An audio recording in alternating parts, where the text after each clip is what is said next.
Isang mapagpalang araw mga katropa. Ang unang proyekto sa ating farm, ang Ready to Lay Egg Chicken o mas kilalang RTL Chicken. May 4 na set tayong kulungan na kaya maglaman ng 48 na manok kada kulungan. Kaya't inaasahang 192 heads ang padating na manok galing sa supplier.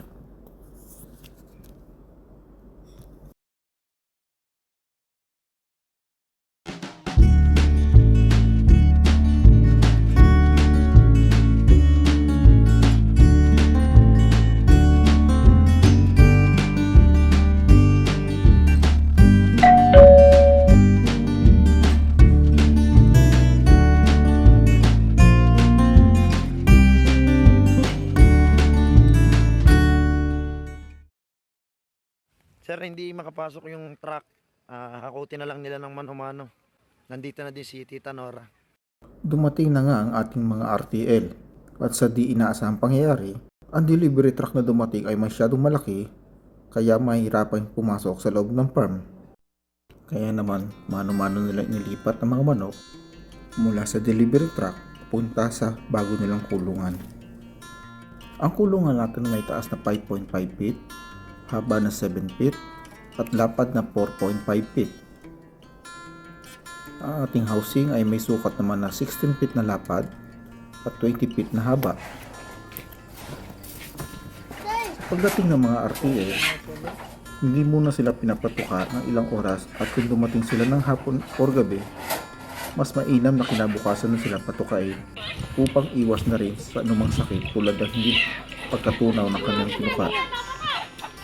At sa kanilang inumin naman, mas mainam na pagpahingayin muna sila ng mga ilang oras bago pa inumin dahil galing sila sa mahabang biyahe.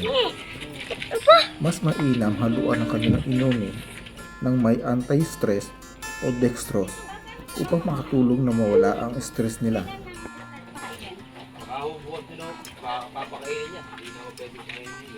Bukas na ng umaga. Ay, namindera. Okay, hindi din.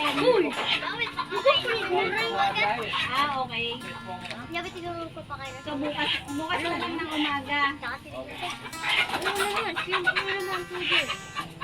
Pwede siya ulit dito. Ayun.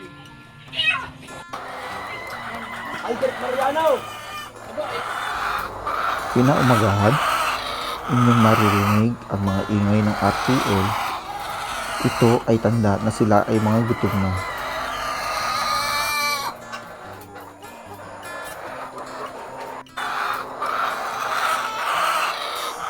A few moments later.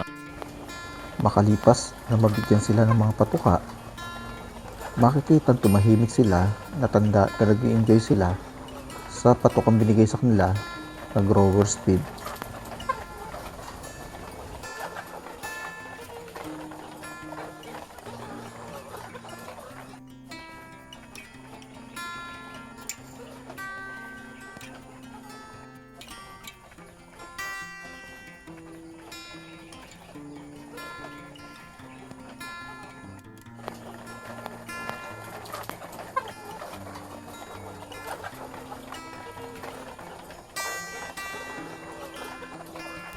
At makalipas ang 2 linggo mula nang sila ay dumating,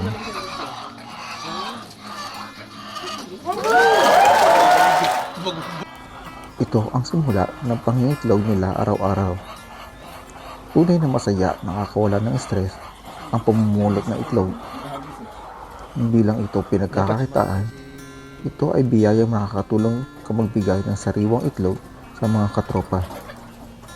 Kaya tuloy lang ang pag-aalaga natin ng RTL.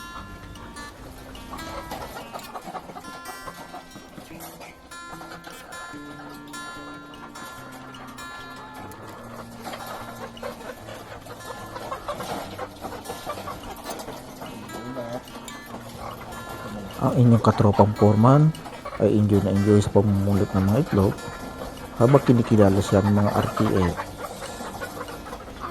Maraming salamat sa panonood at hanggang sa muli.